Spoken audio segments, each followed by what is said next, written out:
Daughter rejects father's kidney in transplant. Compatibility test reveals he's not the biological father. Hello, welcome. Leave a like, subscribe, activate notifications, and enjoy this story.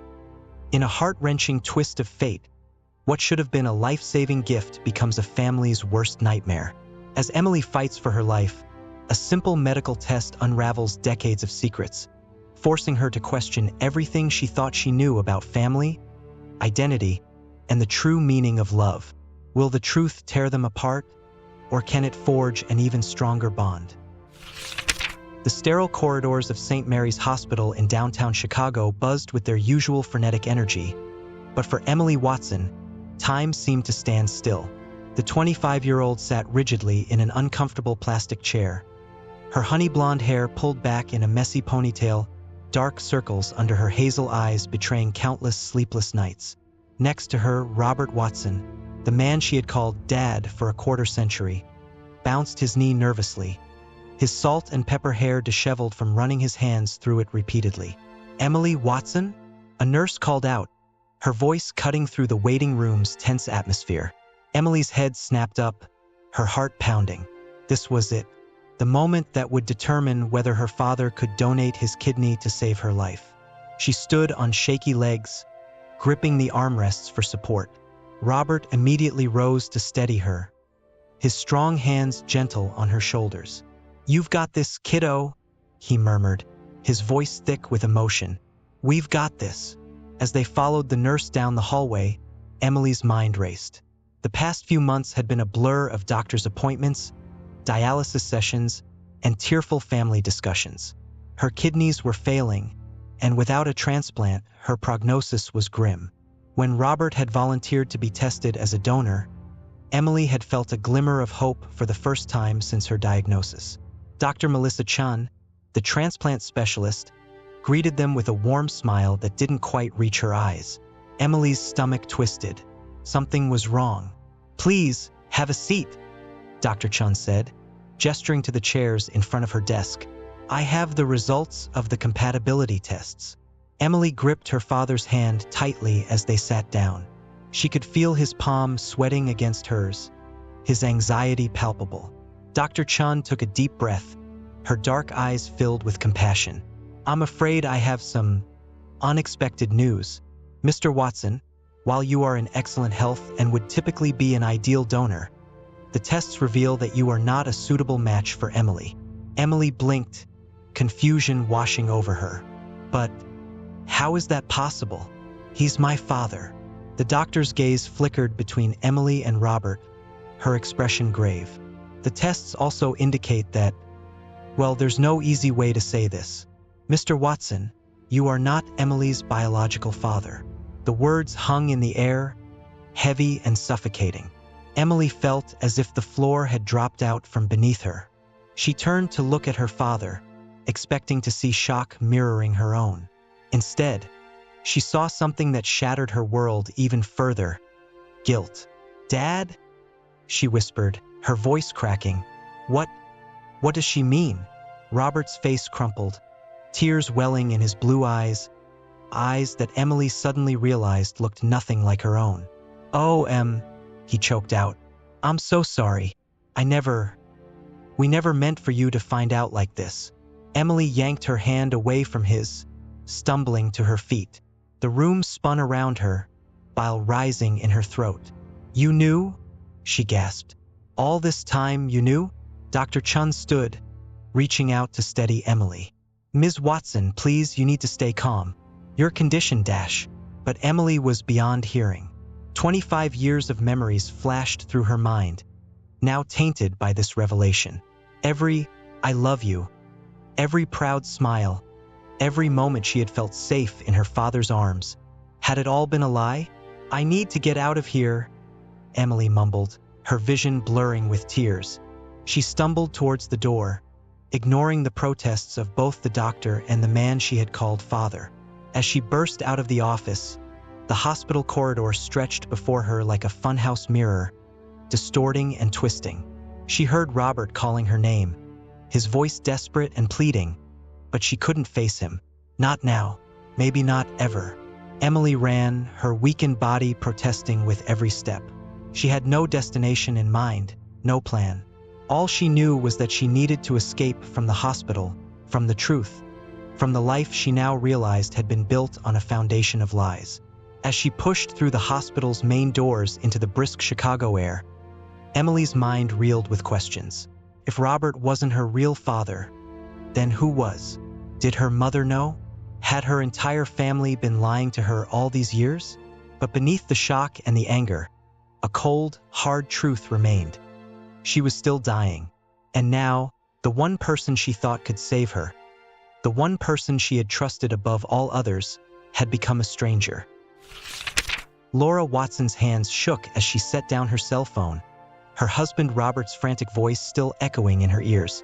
She stared at her reflection in the hallway mirror, barely recognizing the pale, stricken face that gazed back at her. At 52, Laura had always prided herself on aging gracefully, but in this moment, she looked every bit her age and then some. "She knows?" Laura whispered to her reflection, the words hanging in the air like a death sentence. For 25 years, Laura had lived with the weight of her secret, burying it so deep she could almost pretend it didn't exist. But now, in the cruelest twist of fate, a simple medical test had brought everything crashing down. The sound of the front door opening jolted Laura from her thoughts. Emily burst in, her face streaked with tears, her breath coming in ragged gasps. "Emily!" Laura cried, rushing towards her daughter. "Sweetheart, what are you doing here? You should be at the hospital." Emily recoiled from her mother's outstretched arms, her eyes blazing with a mixture of pain and fury. "Did you know?" she demanded, her voice raw. "Did you know that Dad isn't... that he's not?" Laura felt her heart shatter at the anguish in her daughter's voice. She wanted nothing more than to gather Emily in her arms, to soothe away her pain as she had done countless times before. But she knew that this time, she was the source of that pain.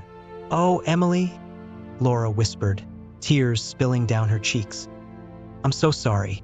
I never wanted you to find out like this." Emily stumbled backward as if struck, her back hitting the wall. "So it's true," she choked out. "You've been lying to me my entire life." Laura shook her head frantically. "No, sweetheart, it's not like that.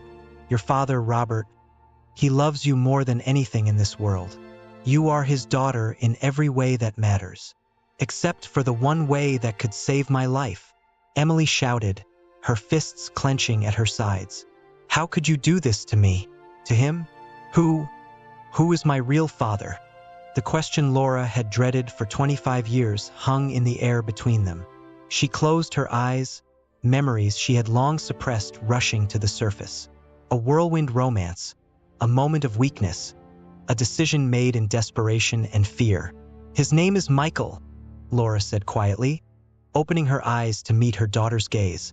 "Michael Reeves. It was before your father and I were married. It was a mistake, Emily. A terrible mistake." Emily's legs gave out, and she slid down the wall to the floor, hugging her knees to her chest. She looked so small, so vulnerable, that Laura's maternal instincts screamed at her to comfort her child. But she held back, knowing her touch would not be welcome. "A mistake," Emily repeated, her voice hollow. "Is that what I am to you? A mistake?" "No," Laura cried, dropping to her knees in front of Emily. "You are the best thing that ever happened to me, to us." "Emily, please, you have to understand, But Emily was already struggling to her feet, her face a mask of determination through her tears. "I need to find him," she said. "This Michael person. He might be able to donate a kidney." Laura felt a chill run down her spine. "Emily, no. You don't know anything about him. He doesn't even know you exist." "Whose fault is that?" Emily snapped. She took a deep, shuddering breath, visibly trying to calm herself. "Mom, I'm dying. I need this transplant. And right now, this stranger is my only hope." Before Laura could respond, the front door burst open again. Robert rushed in, his face flushed and his eyes wild with panic. "Emily!" he cried, relief flooding his features as he saw her. "Thank God you're okay. I was so worried, Dash. He reached for her, but Emily flinched away. The hurt that flashed across Robert's face was like a knife to Laura's heart. I can't do this right now, Emily said, her voice trembling. I can't look at either of you. I need time to think. With that, she pushed past them both and ran up the stairs. The sound of her bedroom door slamming echoed through the house, leaving Robert and Laura standing in stunned silence. Robert turned to Laura, his eyes filled with a pain she had never seen before. What have we done? He whispered. Laura reached for her husband's hand, clinging to it like a lifeline. We were trying to protect her, she said softly, though the words sounded hollow even to her own ears. As they stood there, the weight of their decades-long deception pressing down on them, Laura couldn't shake the feeling that their carefully constructed life was crumbling around them. And somewhere out there was a man named Michael Reeves, blissfully unaware that the choices they had all made 25 years ago were about to come crashing into the present, with potentially life-altering consequences. In her room, Emily sat on the edge of her bed, her mind reeling. Through the haze of betrayal and fear, one thought crystallized with startling clarity. She would find Michael Reeves, not just for the kidney she desperately needed, but for the truth she now realized she had been denied her entire life. With shaking hands, she reached for her laptop. It was time to uncover the secrets that had shaped her existence, no matter the cost. The soft glow of the laptop screen illuminated Emily's tear-stained face as her fingers flew across the keyboard. She had been searching for hours, scouring social media platforms and public records for any trace of Michael Reeves. The name was common enough to make her task feel like finding a needle in a haystack, but Emily was nothing if not determined. A soft knock at her door made her jump. "Em," Robert's voice called out, hesitant and filled with worry. "You need to eat something, sweetheart. I made your favorite mac and cheese with the crispy breadcrumb topping." Emily's stomach growled traitorously, reminding her that she hadn't eaten since the disastrous hospital visit. Part of her wanted to ignore him, to continue nursing her anger and sense of betrayal. But a smaller, more rational part knew she couldn't afford to neglect her health, not with her condition. "I'm not hungry," she called back, wincing at the lie. "Just leave it outside the door."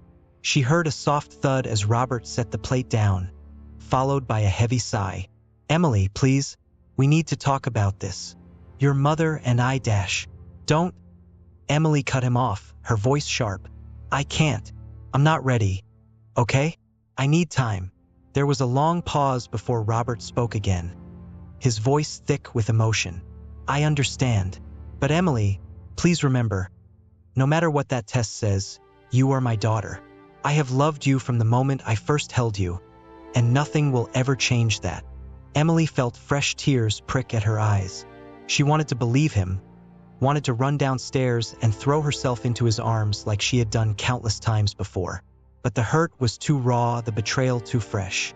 "I know," she whispered, more to herself than to him. She heard his footsteps retreating down the hall, and only then did she allow herself to cry again, silent sobs racking her body. When she had cried herself out, Emily turned back to her laptop with renewed determination. As she scrolled through yet another dead-end search result, a new idea struck her. Her mother had mentioned that she and Michael had known each other before she married Robert. Maybe there was a clue in her mother's past. Emily opened a new tab and typed in her mother's maiden name, Laura Callahan. She added Chicago and 1990s to narrow down the search. To her surprise, several results popped up, old newspaper articles from local Chicago papers. One headline caught her eye: "Local artist Laura Callahan wins prestigious grant." The article, dated September 1997, praised her mother's innovative sculpture work and mentioned that she would be using the grant money to study in New York for a year. Emily's breath caught in her throat. She had always known her mother used to be an artist, but she had given it up when Emily was born. This must have been right before she met Robert. Scrolling further, another article made her heart race. "Chicago art scene mourns loss of rising star." This one, from July 1998, spoke of a tragic car accident that had claimed the life of promising young sculptor Michael Reeves. Emily felt as if the room was spinning. Michael Reeves, her biological father, was dead? Had been dead for over 25 years? As she tried to process this information, a detail in the article jumped out at her. It mentioned that Michael had been survived by his parents, Thomas and Eleanor Reeves, of Evanston, Illinois. With shaking hands, Emily opened a new search tab. If Michael was dead, perhaps his parents, her grandparents, were still alive. And if they were, they might be able to provide the answers she so desperately needed. The next morning dawned gray and drizzly, matching Emily's mood perfectly. She had barely slept, her mind racing with the implications of what she had discovered. As she crept downstairs, she could hear her parents' hushed voices coming from the kitchen. They fell silent as she entered, both looking at her with a mixture of hope and apprehension.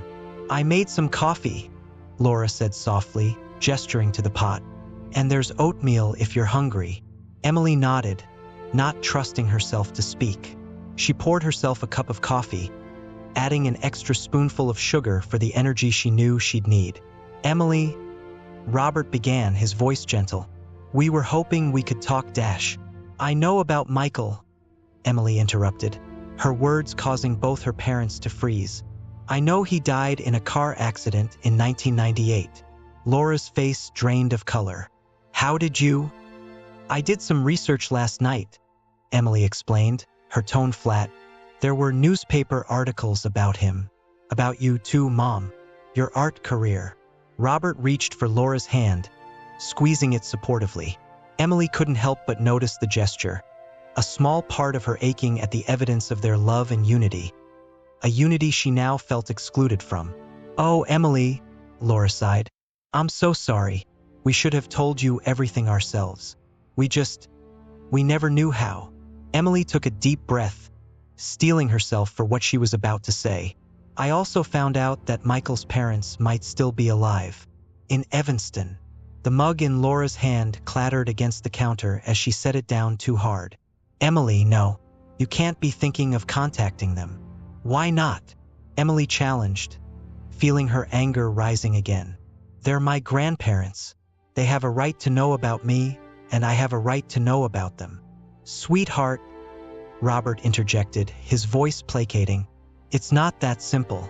They might not even know you exist. And if they do, well, it could open up a whole world of complications." Emily laughed bitterly. "More complications than finding out my whole life has been a lie? More complicated than needing a kidney transplant and suddenly having no viable donors." Her parents exchanged a pained look, and Emily felt a twinge of guilt. She knew they were trying, in their own way, to protect her, but she couldn't shake the feeling that she had been robbed of something fundamental, a part of her identity, a connection to her roots. "I'm going to Evanston," she announced, her tone leaving no room for argument. "Today. I need to meet them to understand where I come from." "Emily, please," Laura pleaded. "You're not well enough for this. Let us come with you, at least." But Emily was already shaking her head. "No, I need to do this on my own. I need space to process all of this." She turned to leave the kitchen, but Robert's voice stopped her. Wait." She looked back to see him holding out a small photo album. "If you're determined to do this, you should take this. It's pictures of Michael, and some of your mother's old sketches of him." Emily took the album with trembling hands, a lump forming in her throat. "Thank you," she whispered. As she climbed the stairs to get ready, Emily's mind was a whirlwind of emotions. Fear, anger, hope, and a desperate need for answers all battled within her. She knew the journey to Evanston could change everything, could uncover truths that might be painful or healing or both. But as she packed a small overnight bag, her gaze fell on the photo album. Carefully, she opened it to the first page. There, smiling up at her, was a face she had never seen before but somehow felt achingly familiar. Michael Reeves, her father frozen in time, forever young and full of promise. Emily traced the outline of his face with a shaking finger. For the first time since this nightmare began, she felt a glimmer of something like excitement. She was about to embark on a journey to uncover the missing pieces of her past, to meet people who shared her blood but were strangers to her heart. As she zipped up her bag and grabbed her car keys, Emily took one last look at herself in the mirror. The face that stared back at her was a blend of features she now recognized from both Laura and the man in the photograph. She was a living bridge between two worlds, two histories. "Time to find out who I really am," she murmured to her reflection. And with that, she headed out into the rainy Chicago morning, ready to uncover the truth that had been hidden from her for 25 years. The wipers of Emily's old Honda Civic struggled against the steady drizzle as she navigated the streets of Evanston. The quaint suburban town, with its tree-lined avenues and historic homes, seemed a world away from the chaos of her life in Chicago. Yet here she was, her heart pounding with each turn, knowing she was getting closer to uncovering the truth about her origins. She double-checked the address she had scribbled down, 1542 Maple Avenue. According to her research, this had been the Reeves family home for over 4 decades. As she turned onto Maple, Emily's breath caught in her throat. The houses here were beautiful, stately Victorian-era structures that spoke of old money and deep roots. Number 1542 was a pale blue 2-story home with white trim and a wraparound porch. Flower boxes bursting with colorful blooms hung from the railings, a cheerful contrast to Emily's tumultuous emotions. She parked across the street, her hands gripping the steering wheel so tightly her knuckles turned white. "You can do this," she whispered to herself, taking deep breaths to calm her racing heart. "You need answers. You need the truth." With a final, determined exhale, Emily stepped out of the car. The cool rain on her face helped ground her as she made her way up the neatly kept walkway. Each step felt monumental, as if she were walking not just towards a door, but towards a new chapter of her life. Before she could second-guess herself, Emily pressed the doorbell. The sound of chimes echoed inside the house, followed by the muffled sound of footsteps. Emily's mouth went dry as the door swung open, revealing an elegant woman in her late 70s. Her silver hair swept back in a neat bun. "Can I help you?" the woman asked, her blue eyes, startlingly similar to Emily's own, looking at her with polite curiosity. Emily swallowed hard. "Mrs. Reeves? Eleanor Reeves." The woman nodded, a hint of confusion crossing her features. "Yes, that's me. Do I know you, dear?" "No, you don't," Emily said, her voice barely above a whisper. "But I think you might be my grandmother." Eleanor's eyes widened, her hand flying to her chest. For a moment, she simply stared at Emily, her gaze roaming over the young woman's features as if searching for something. Then, without a word, she stepped back and opened the door wider. "You'd better come in," she said softly. "I think we have a lot to talk about." Emily followed Eleanor into a cozy living room filled with antique furniture and family photos. Her eyes were immediately drawn to a large portrait above the fireplace, a young man with a mischievous smile and familiar blue eyes. "Michael, that's him, isn't it?" Emily asked, her voice trembling. "That's my father." Eleanor nodded, sinking into an armchair. "Yes, that's our Michael. But who are you, exactly?" Emily took a deep breath and began to explain. She told Eleanor about the failed kidney transplant, the shocking revelation at the hospital, and her late-night research that had led her here. As she spoke, Eleanor's expression shifted from shock to disbelief to a deep, aching sadness. "Oh, my dear girl," Eleanor whispered when Emily finished. "All these years, we never knew. Michael never told us." "So you didn't know about me?" Emily asked, a mix of relief and disappointment washing over her. Eleanor shook her head. "No, we had no idea. Michael was always a free spirit, always chasing his next big adventure. He had just returned from a year in New York when the accident happened. He never mentioned, well, any of this." Just then, the front door opened, and an elderly man's voice called out, "Ellie, whose car is that out front?" Eleanor's eyes met Emily's, a silent question passing between them. Emily nodded, her heart racing once again. "Thomas," Eleanor called back, her voice thick with emotion. "You need to come in here. There's someone you need to meet." Thomas Reeves entered the living room, his weathered face creased with confusion as he took in the scene before him. His gaze darted between his wife and the young stranger sitting across from her, noting their identical blue eyes with growing bewilderment. "Thomas," Eleanor said softly, "this is Emily. She's Michael's daughter." The world seemed to tilt on its axis as Thomas absorbed this information.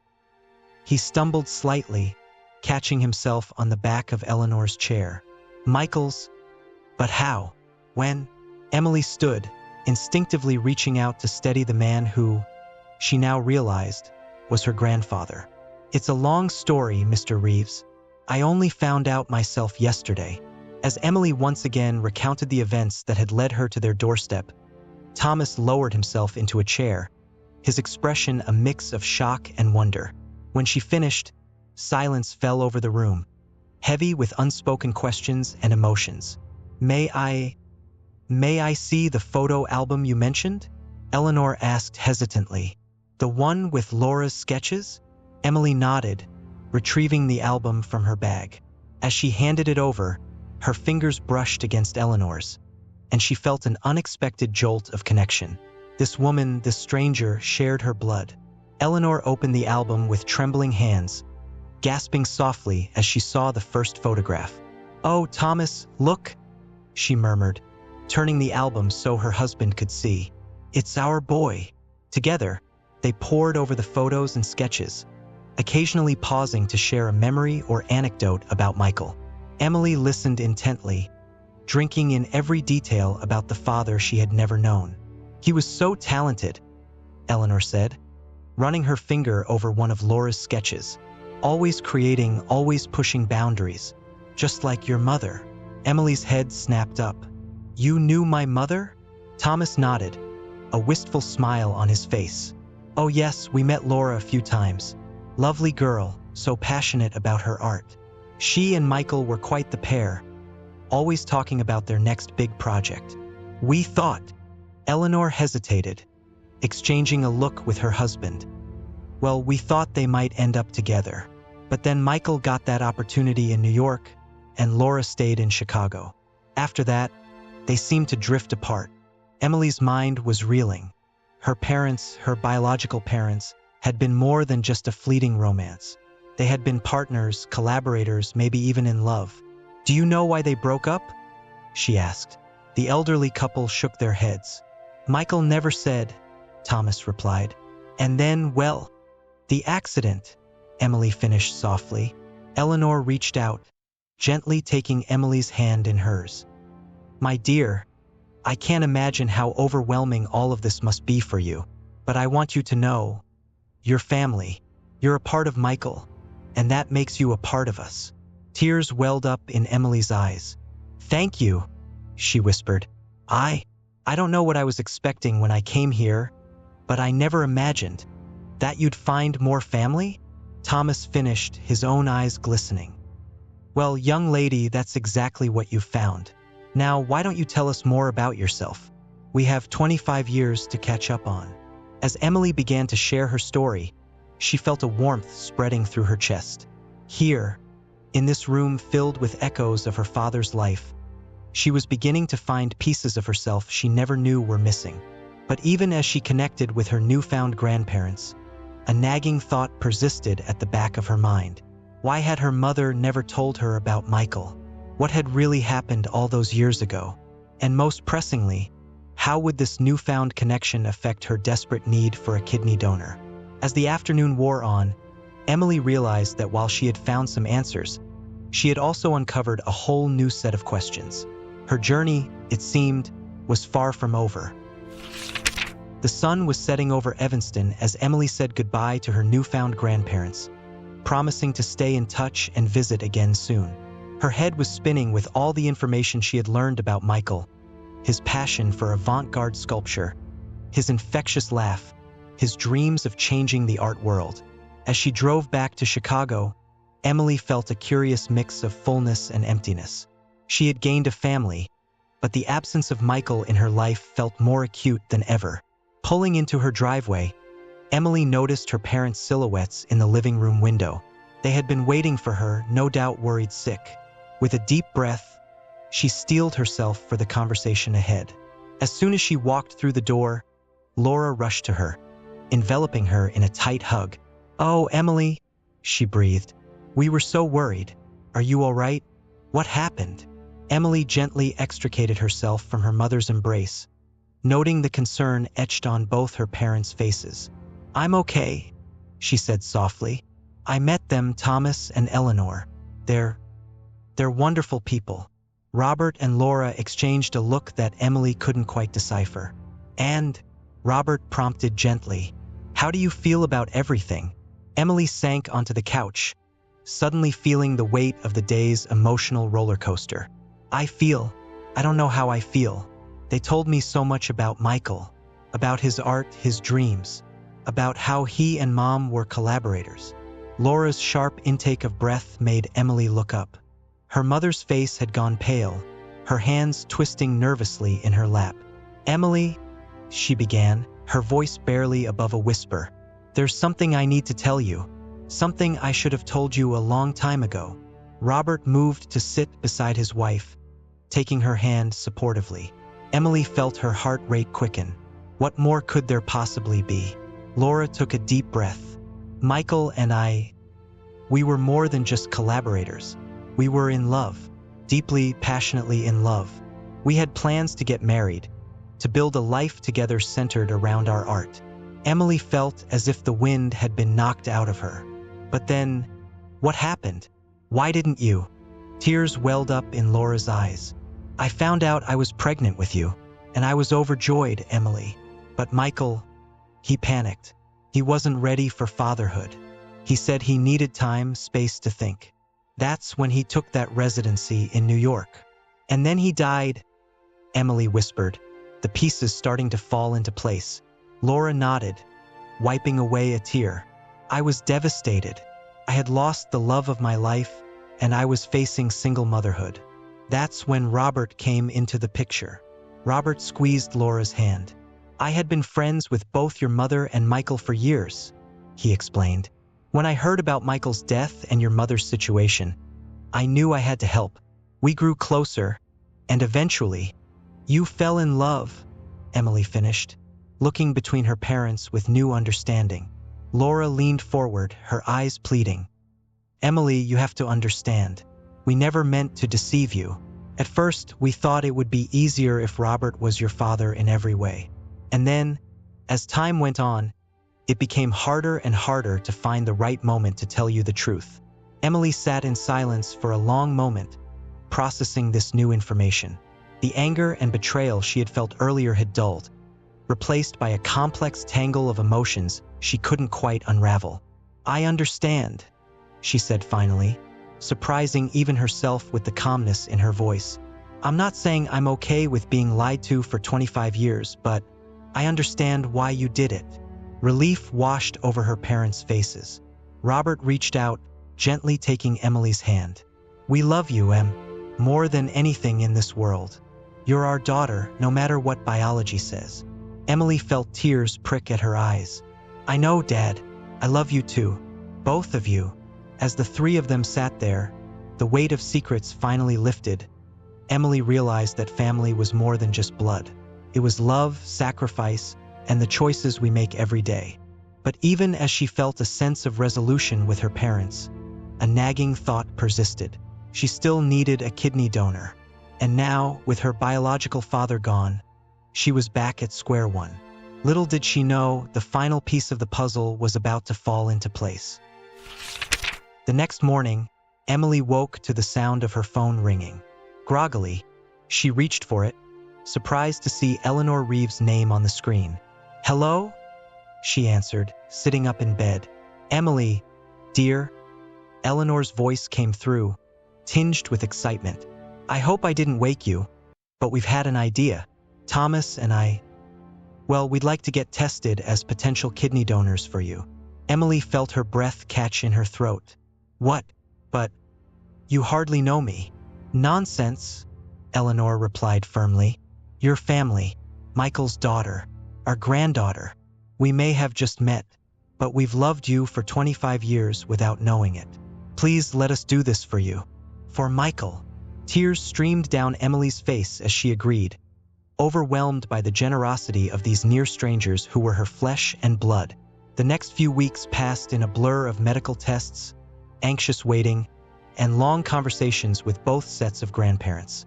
Emily found herself spending more and more time in Evanston, soaking up stories about Michael and discovering parts of herself in his old sketches and sculptures.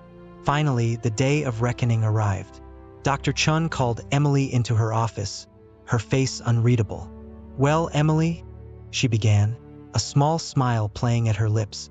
"It seems fate has a sense of irony. Your grandfather, Thomas Reeves, is a perfect match." Emily felt the room spin.